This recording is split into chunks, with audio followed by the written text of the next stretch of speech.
I sit cross-legged on the hardwood floor of my parents' Portland living room, surrounded by torn wrapping paper and the artificial pine scent of Christmas morning. My sister Chelsea twirls her manicured fingers around a set of shiny BMW keys, the metal catching the twinkling lights from the tree as she pirouettes like a teenager instead of a 32-year-old woman. "I can't believe it," she squeals, bouncing on her toes. "My own Beamer." Dad beams at her with unfiltered pride, Mom clasping her hands beneath her chin like she's witnessing a miracle. The car sits in the driveway, a glossy white testament to parental devotion, complete with an enormous red bow that probably cost more than what they spent on my entire Christmas. Meanwhile, I stare at the object in my lap, a plastic piggy bank, shaped like a cartoon character from a children's show I outgrew 25 years ago. The price tag they forgot to remove reads $1.99. "Open it," Mom urges, gesturing toward the small rubber stopper on the bottom. My fingers feel numb as I comply. 2 crisp $1 bills flutter out. "It's the start of your future home fund, honey," Dad announces with a dismissive wave. "You're always so responsible with money, not like some people." He winks at Chelsea, who pretends to look offended. The silence stretches like taffy between us until Mom fills it. Chelsea needs reliable transportation for her new graphic design clients. Those artsy types expect a certain image, you know. Chelsea drops onto the couch beside me, her expensive perfume clouding my senses. "Don't worry, sis. I'll drive you around whenever you need." She pats my knee with patronizing gentleness. "Your little Toyota must be on its last legs by now." The Toyota that carried me through 7 hours of mountain passes yesterday. The Toyota I paid off myself 3 years ago. The Toyota that's more reliable than any relationship in this room. I can't breathe. 34 years of moments just like this one crystallize in my mind with perfect clarity. This isn't an anomaly, it's the pattern of my entire life. Just this morning, I had carefully wrapped their gifts, a leather briefcase for Dad that cost 2 weeks' salary, the silver bracelet Mom had admired in a Seattle boutique window, the professional camera lens Chelsea had casually mentioned wanting, all purchased by setting aside a little from each paycheck for months. I'd rehearsed my announcement during the entire drive down from Seattle. Senior structural engineer. The promotion I'd earned through nights and weekends of extra work, designing buildings that would stand for generations. I'd imagined their faces lighting up with pride, finally seeing me as something more than Chelsea's responsible older sister. Maybe this Christmas will finally be different, I'd whispered to myself at each rest stop, at each gas station, at each mile marker. My hands tremble as I place the piggy bank on the coffee table. The plastic makes a hollow sound against the glass. "Excuse me," I manage, my voice sounding like it belongs to someone else. "Bathroom." I walk, don't run up the familiar stairs, past the wall of family photos where Chelsea's face dominates every frame. The bathroom door closes behind me with a soft click before I twist the lock. My reflection stares back at me, eyes too dry, face too composed. I press my palms against the cold marble counter, waiting for tears that won't come. The pressure builds in my chest instead, like concrete hardening around my lungs. People talk about heartbreak like it's abstract. It's not. I feel each chamber of my heart contracting painfully, blood struggling to push through narrowing vessels. My sternum aches like someone has pressed a knee against it. This is what dying feels like, I think. Not dramatic, just diminishing. The night stretches endlessly as I lie awake in my childhood bedroom, listening to Chelsea's laughter from downstairs as she and my parents plan her first road trip in the new car. At 2:17 a.m., I finally sit up. I pack quickly, taking only what matters: the faded, stuffed bear my grandmother gave me, the photo album from college, the small wooden box containing my first professional blueprint. The expensive gifts I've given them over the years stay where they are. They were never about gratitude anyway. The house is silent as I carry my suitcase down the stairs. My house key lies cold in my palm for a moment, before I place it on the kitchen counter beside the coffee maker that will brew in 3 hours. They have made their choice. Now I'm making mine. Streetlights blur into watery halos as I navigate empty highways. The dashboard clock reads 3:42 a.m., Christmas morning. My windshield wipers battle against thickening snow while Bing Crosby croons about white Christmases from the radio. I twist the volume knob until his voice fades to silence. "Have yourself a merry little Christmas," I whisper to the empty passenger seat, my voice breaking on "merry." The irony burns like acid. Through Portland's southern outskirts, my Toyota's heater struggles against the December chill. 7 years old with 200,000 miles, this car carried me through college, first jobs, promotions. It never complained about mountain passes or tight parking spots. Unlike the gleaming BMW sitting in my parents' driveway with its ridiculous red bow, my car earned its place in my life. Around 6, my phone buzzes against the center console. I glance down to see Mom's face lighting up the screen. Not, "Are you safe?" Or, "Please come home." Just, "Did you remember to pay the electric bill for the cabin before you left Seattle?" The cabin they bought for weekend getaways that Chelsea uses for Instagram photo shoots. A semi-truck passes, spraying slush across my windshield. For 3 terrifying seconds, I drive blind until the wipers clear enough space to see. My hands shake against the steering wheel as memories flood faster than the wipers can clear them away. 5th birthday.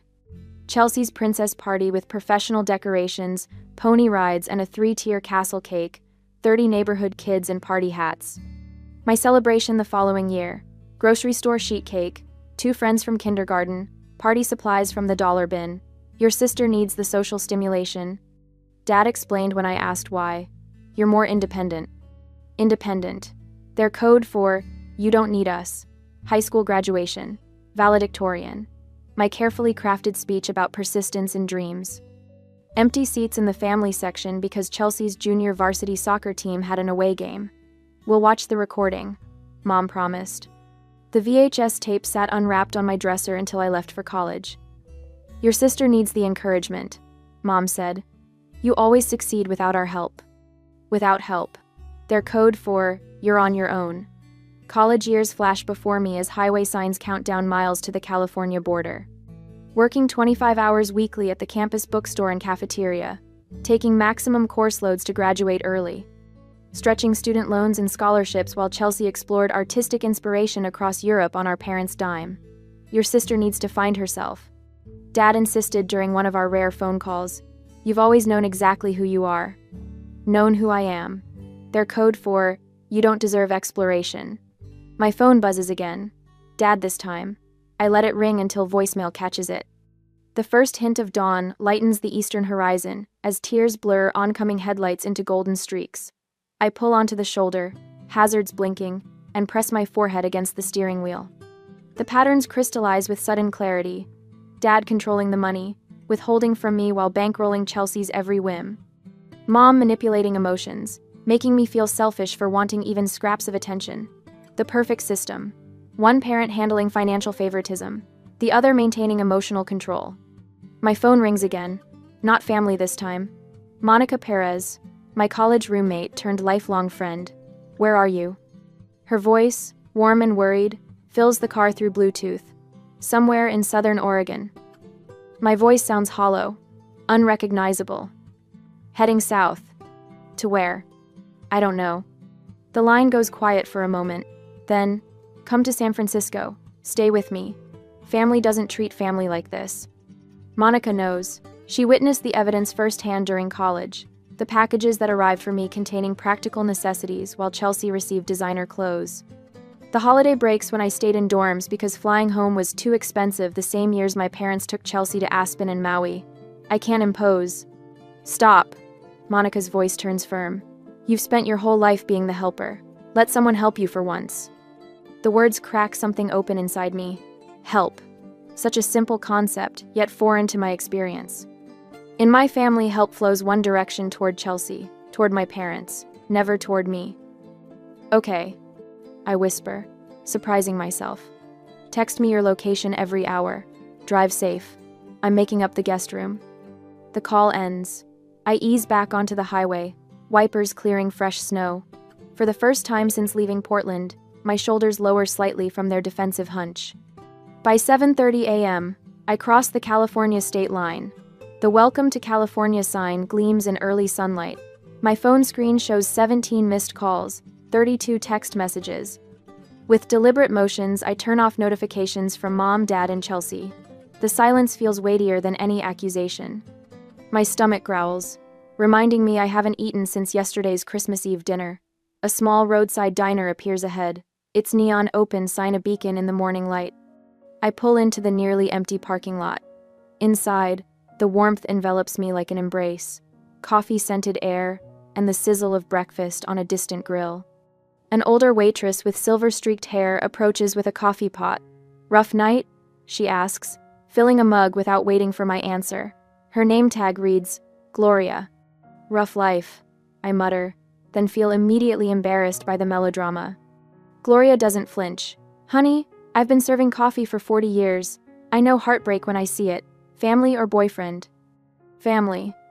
She nods, sliding a menu toward me. "Blood makes you related. Love and respect make you family." Her weathered hand rests briefly on mine. "The special's good today. Comes with extra bacon." I order the special and wrap my hands around the coffee mug.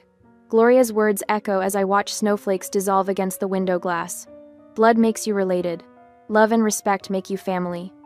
For 34 years, I've been related to the Collins family. Perhaps it's time to find out what being part of a real family feels like. 3 weeks later, I am with my friend in San Francisco.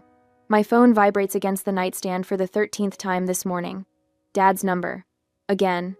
I count to 10 before silencing it, adding his call to the growing cemetery of voicemails I refuse to resurrect. The first week, their messages held confusion. The second, concern. Now, in week 3, they've evolved into something darker: manipulation wrapped in parental authority. Iris Elizabeth Collins. Dad's latest voicemail thunders through the speaker when I finally check. "If you don't return this car immediately, I'll report it stolen. This childish behavior has gone on long enough." The Toyota. My Toyota. The one with my name on the title and 7 years of paid-off receipts. I crush the throw pillow against my stomach, swallowing the acid that rises in my throat. Mom's message follows. "The doctor says my blood pressure is dangerously high because of the stress you're causing. Is that what you want? For me to end up in the hospital because you're being selfish?" I delete them both without responding, though my finger hovers over the screen longer than I care to admit. My temporary sanctuary in Monica's spare bedroom feels both foreign and familiar. The walls are painted a soft terracotta that catches the morning light, warming the space in ways my Seattle apartment never did. On the dresser, my laptop displays an email I've rewritten 14 times. "Dear Mr. Sanderson." Dear Mr. Sanderson. I'm writing to formally request a transfer to the San Francisco office, effective immediately. My finger clicks send before I can reconsider. No family connections, no favors called in, just my work record, my reputation, my worth as a structural engineer. 3 hours later, the approval arrives in my inbox, just like that, as if I've always been capable of creating my own path. "You got it?" Monica appears in the doorway, reading my expression. Her dark curls frame a face lined with genuine happiness for me. The concept still feels foreign, someone celebrating my accomplishments without making them about themselves. "I start Monday," I confirm. "Now I just need to find a place." "I start Monday." Monica grins. "Already called Andrea from book club. She manages apartments in Mission District. Rent control, safe building, 20-minute walk to your new office." "You didn't have to." "I wanted to." She cuts me off, dropping onto the bed beside me. "Friends help friends, no strings attached. Novel concept for you. I know." The words hit their mark. No strings, no obligations, no scorekeeping. The tears I've been holding back for 3 weeks threaten to break through. "I made you an appointment too," she adds, sliding a business card onto my laptop. "Dr. Levine, Tuesday at 4. The card reads, "Elaine Levine, PhD, Family Therapy." "I'm not crazy," I whisper. "No," Monica agrees. "But you've been carrying something heavy for a very long time. It might help to put it down somewhere safe." On Tuesday afternoon, the therapist's office smells like lemon furniture, polish, and old books. Dr. Levine wears reading glasses on a beaded chain and sensible shoes that make no sound on the carpet. She doesn't rush to fill silences, just waits while I struggle to form words that have never been spoken aloud. Favoritism? I finally say, the word hanging between us like a newly discovered planet. My entire life. "And how did that make you feel?" she asks. "Like I was worth exactly $2, I answer. Later that week, the apartment Andrea shows me is small, 650 square feet with a kitchenette barely wide enough for a refrigerator. But the windows face west, catching afternoon sunshine that spills across hardwood floors. It's mine by nightfall. I buy a futon, a lamp, and a small desk. Nothing more. The emptiness feels intentional rather than impoverished. Space to grow into. Monica drags me to a community center the following Saturday. Pottery class, she announces. You need something that isn't work or therapy. I protest until my hands sink into cool clay, feeling it yield and resist simultaneously. The instructor, a woman with silver hair and paint-spattered overalls, stands behind me. Don't force it, she murmurs. Listen to what it wants to become. My fingers tremble as they shape something from nothing. By class end, I've created a small, imperfect bowl with uneven edges.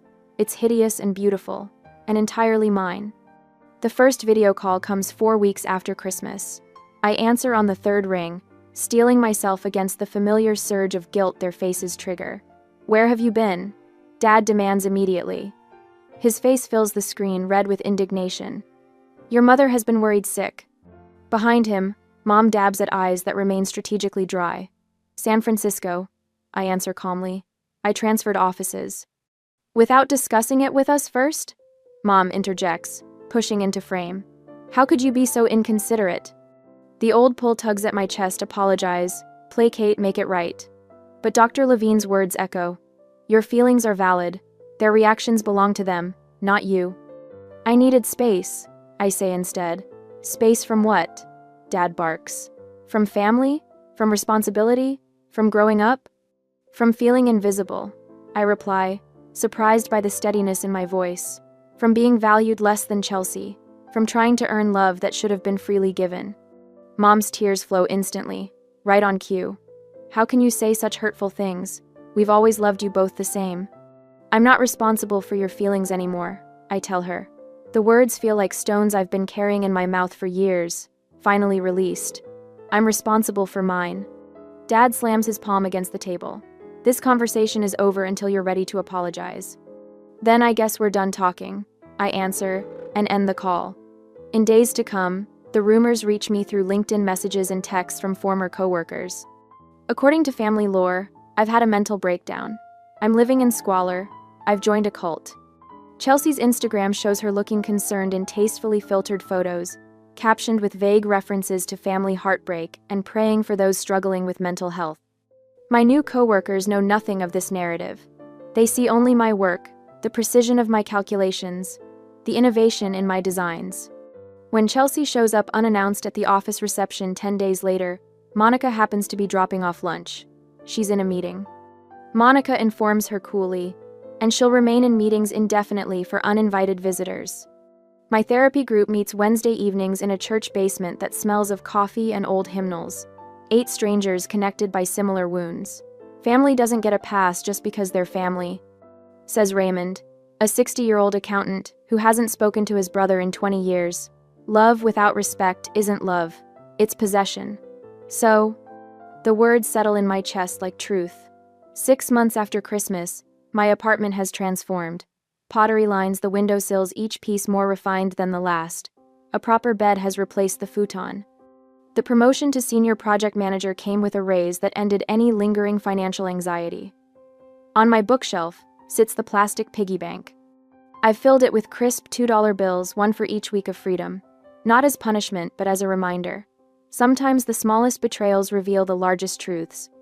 The first holiday season approaches with both dread and relief. No presents to buy that won't be appreciated. No performances to maintain. No diminishment to endure. Just me in a space I've created, becoming someone I'm finally learning to value. Worth far more than $2. A month later, the ivory envelope sits on my kitchen counter like a landmine. 3 days it's been there, untouched. Cousin Vanessa's wedding invitation. My name in swooping calligraphy, Iris Collins. No, +1. Just me. Expected to return to the fold unaccompanied. So, what are you thinking, Doctor? Winters asks, her office chair creaking as she leans forward. I trace the edge of the armrest, counting the brass tacks one by one. I'm going. Her eyebrows rise slightly. That's a change from last week. On my terms, I add quickly. I've booked a room at the Hilton 4 blocks from the venue. Dad called twice, insisting I stay at their rental house with everyone. And what did you say? Nothing. I smile, remembering the satisfaction of letting his voicemail fill with increasingly desperate messages. The boundary is the message. 7 months of therapy has taught me the vocabulary of self-protection. 7 months after Christmas drove away. 7 months of rebuilding myself, one therapy session, one pottery class, one peaceful evening alone at a time. During the session, my phone buzzed. Chelsea. The third text today. Can't wait to see you next weekend. We need sister time before the wedding madness. I slide the phone back into my purse without responding. Dr. Winters notices. Your sister again? Suddenly we're best friends. I laugh, but it comes out hollow. She never texted this much when we lived in the same city. What do you think she wants? A ride from the airport. Money. The old Iris who carried her emotional baggage along with her actual luggage. I run my fingers across the fabric swatch on my lap, midnight blue silk for the dress I've commissioned.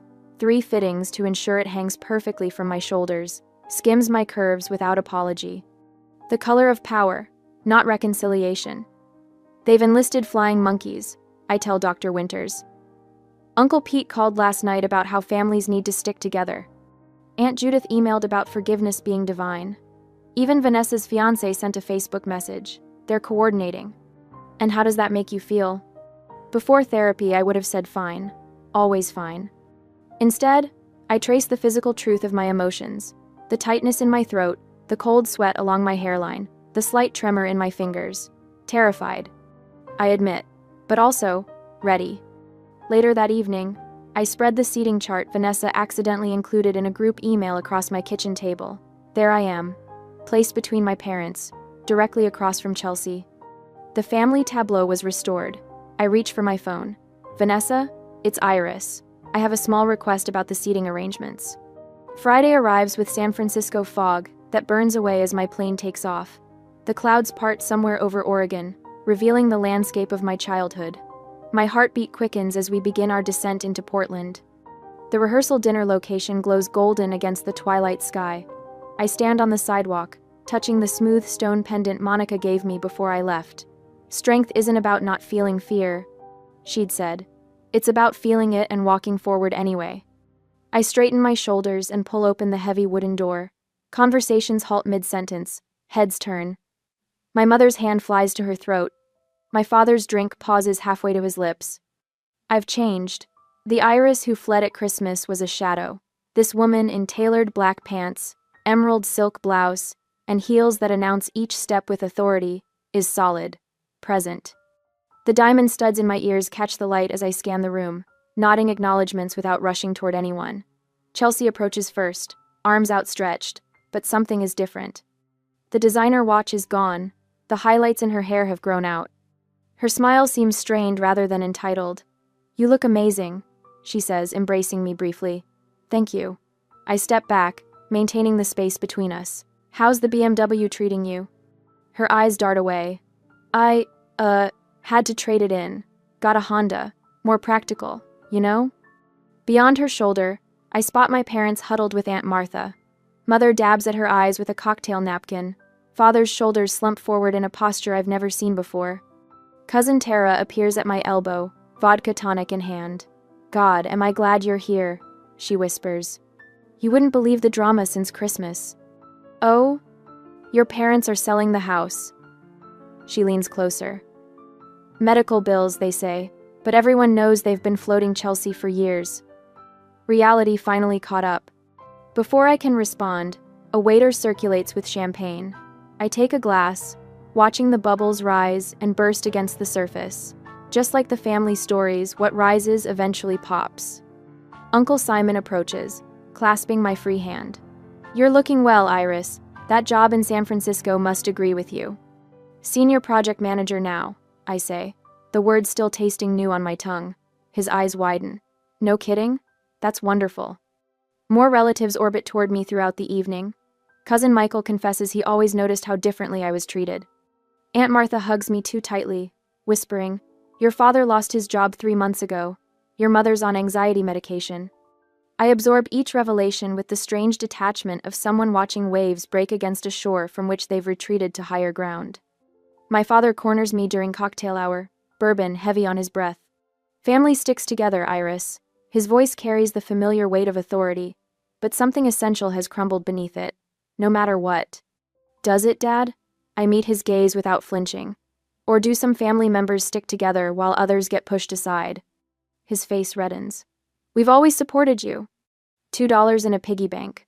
The words come out softer than I expected, but they land with precision. That was your definition of support. He opens his mouth, closes it, then walks away. In the ladies' room, my mother appears beside me at the sink, eyes swimming with tears. We miss you so much, she says, reaching for my hand. I continue washing my hands, the soap slippery between my fingers. I miss who I thought you were too. Back in the main room, Chelsea pulls me onto the terrace. The evening air carries the scent of roses from the garden below. The BMW got repossessed, she blurts out. I'm drowning in debt. Design clients dried up. Dad can't help anymore. Her voice cracks. I don't know how to do this, Iris. I never learned how to stand on my own. The confession hangs between us. 7 months ago, I would have immediately offered solutions, money, and a place to stay. The old Iris would have added this burden to her collection. Instead, I place my hand gently on her arm. That sounds really hard, Chelsea. I feel compassion without responsibility, a distinction that took months of therapy to learn. I'm sorry you're going through that. Her eyes widened slightly at my response, compassion without rescue. I can help you make a budget, I offer. But I can't fix this for you. Over her shoulder, I see Vanessa in her pre-wedding glow, surrounded by bridesmaids. Tomorrow will bring its own challenges. But tonight, standing on this terrace with the weight of family expectations sliding off my shoulders like water, I realize I'm no longer afraid. I am the woman who walked away from a lifetime of diminishment, who built a life from the foundation up. Whatever comes next, I'll face it standing firmly on the ground of my own making. The next day, I stand in the bridal suite of the Magnolia Gardens, watching as my cousin Vanessa transforms from nervous bride to radiant woman. The morning sun pours through tall windows, casting everything in a gentle golden light that feels at odds with the storm brewing in my chest. Iris, your parents are looking for you. Aunt Martha whispers, her fingers gentle on my forearm. They're in the library, said it's important. I knew this moment was coming. 7 months since I walked out of their Portland home, leaving nothing but a note and a lifetime of resentment behind. Thanks, Martha. My voice sounds calmer than I feel. I'll find them after I help Vanessa with her veil. Martha's eyes soften. They mentioned something about a family emergency before the ceremony. Of course they did. The library door feels heavier than physics should allow as I push it open 30 minutes later. Mom sits ramrod straight in a high-backed chair, tissues already clutched in her hand. Dad paces by the fireplace, his movements sharp and contained. Chelsea stands by the window, wearing a dress that costs more than my first month's rent in San Francisco, though the repossessed BMW is nowhere to be seen. Iris, thank God. Mom rises, arms outstretched. We need to talk as a family. I remain in the doorway. The ceremony starts in 40 minutes. Sit down, Iris. Dad gestures to the empty chair positioned to face all three of them. A staged intervention. This can't wait any longer. I close the door behind me but don't move toward the chair. I'm listening. Chelsea steps forward. Iris, this has gone far enough. Dad lost his job 3 months ago. The company downsized. Dad interjects quickly. Budget cuts. Mom's been seeing a therapist for depression, Chelsea continues. This all started when you left at Christmas. Mom dabs at dry eyes. We're selling the house. The perfect trifecta. Financial crisis, health concerns, and guilt wrapped in one neat package. 7 months ago, I would have crumpled under the weight of their expectations, apologized for something that wasn't my fault, and offered to help. Today, I walk to the indicated chair, set my purse beside it, and sit with my spine straight. I'm sorry to hear about your job, Dad. And Mom, I'm glad you're getting help. Their faces register confusion at my calm response. Didn't you hear what we said? Chelsea's voice rises. They're selling the house because of you. No, they're selling the house because of choices they made long before I left. I remove a leather-bound photo album from my purse. I brought something to show you. Mom frowns. We don't have time for it. You called this meeting. I open the album across my lap. So we have time. The first page shows 2 birthday parties side by side. Chelsea's elaborate princess theme, with hired entertainers, and my party the same year with a grocery store cake at the kitchen table. Remember these? I flip through pages of Christmas mornings, graduations, and family vacations where the pattern of favoritism is unmistakable. I spent months compiling evidence of what I always felt but couldn't prove. Dad's face flushes. This is ridiculous. We always treated you girls equally. I pull out a folder of bank statements.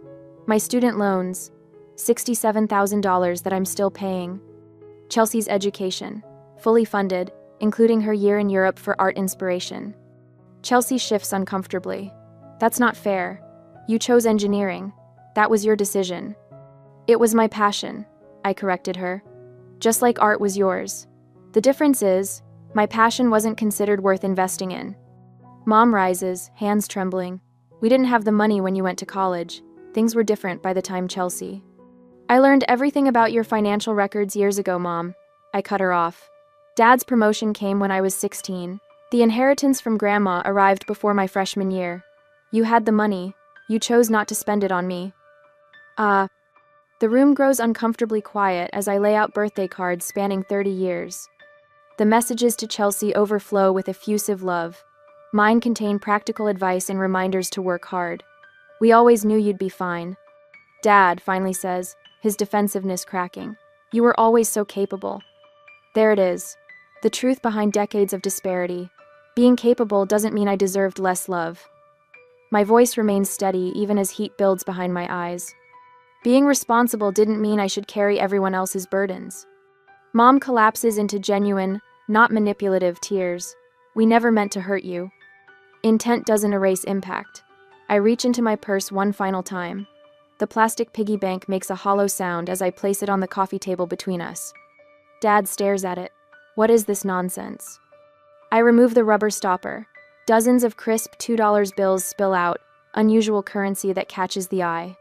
I've saved a $2 bill for every week since Christmas. I explain. This isn't about money. It's about what you thought I was worth. Chelsea picks up one of the bills, turning it over in her manicured fingers. I never realized how it looked from your side. Her voice lacks its usual defensive edge. They never taught me to stand on my own. Outside the library, relatives pass by, their voices floating through the heavy door. In minutes, they'll gather to celebrate love and commitment, while our family confronts decades of its absence. I don't want apologies, I say, standing.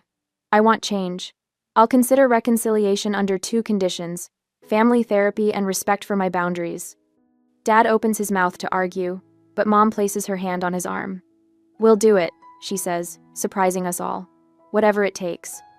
I gather my evidence and the piggy bank but leave its contents on the table. That's yours to keep. A reminder of what happens when you value one child over another. Walking toward the door, I pause with my hand on the knob. I need to take my seat for the ceremony. My friend Monica is saving me a place. As I step into the hallway, my back straight and heart lighter than it's been in months, I hear Chelsea whisper to our parents, "She's different now." She's right.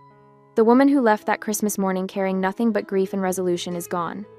In her place stands someone who finally understands her own worth isn't measured by what others think she deserves, but by what she refuses to accept. On Christmas, the sunshine spills across the hardwood floors of my San Francisco apartment as friends gather around a table that actually belongs to me.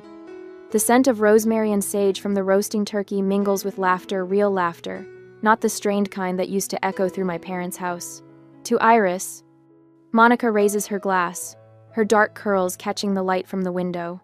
Who builds bridges better than anyone I know, both at work and in life? My cheeks warm at the toast. 1 year ago today, I placed a house key on a counter and drove away from everything familiar.